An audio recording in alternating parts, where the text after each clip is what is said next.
China's property sector shrank at a faster pace in the last 3 months of 2021 as the country's housing recession continued to take its toll on the economy. Yield in the real estate sector shrank 2.9% in the fourth quarter after a 1.6% compression in the prior 3 months, the National Bureau of Statistics said on Tuesday in a supplemental report on gross domestic product. That was the first successive quarterly decline since 2008. The construction sector also saw its production decline by 2.1% during the same period. Those two sectors combined were 13.8% of national product in 2021, lower than the 14.5% in 2020. In today's video, we'll discuss China's economic crisis and what officials are doing about it. But before that, make sure you press that red subscribe button along with that tiny bell icon to get updated every time we post new videos. Let's get started.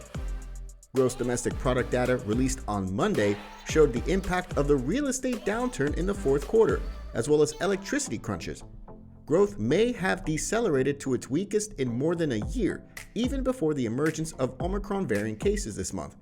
Beijing's strict approach to stamping out coronavirus cases through lockdowns and quarantines is constraining consumer spending and fracturing some output and shipping operations.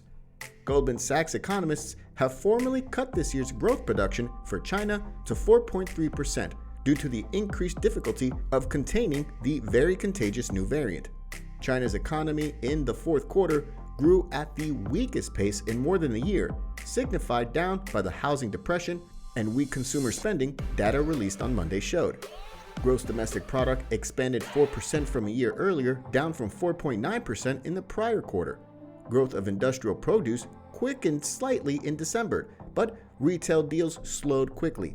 The breakdown of the GDP data confirmed the weakness in consumption, which was hit by restrictions to control repeated contagion outbreaks throughout the year.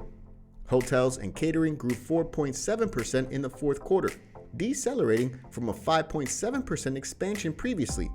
That weak sentiment may continue for a while, with the Omicron variant spreading in several Chinese cities. The growing threat of fiscal contagion underscores the challenge Xi faces as he overhauls the residential property market, especially at a time when outbreaks of Omicron in the country are darkening the outlook for the economy.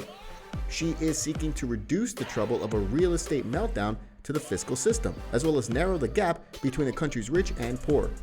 China will speedily roll out policy measures to boost domestic demand, Mr. Yuan Da, an officer with the country's top economic planner, said on Tuesday. China will also study targeted measures to bolster industrial product, Mr. Yuan told a news conference.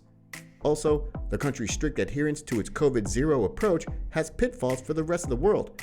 However, it'll probably worsen global force chain pressures that have boosted affectation in the EU if Beijing widens lockdowns to contain contagion outbreaks, which will most likely worsen global supply chain pressures that have boosted inflation in the US and elsewhere. So that's all for today's video. Let us know your views in the comment section below. And don't forget to like this video before leaving.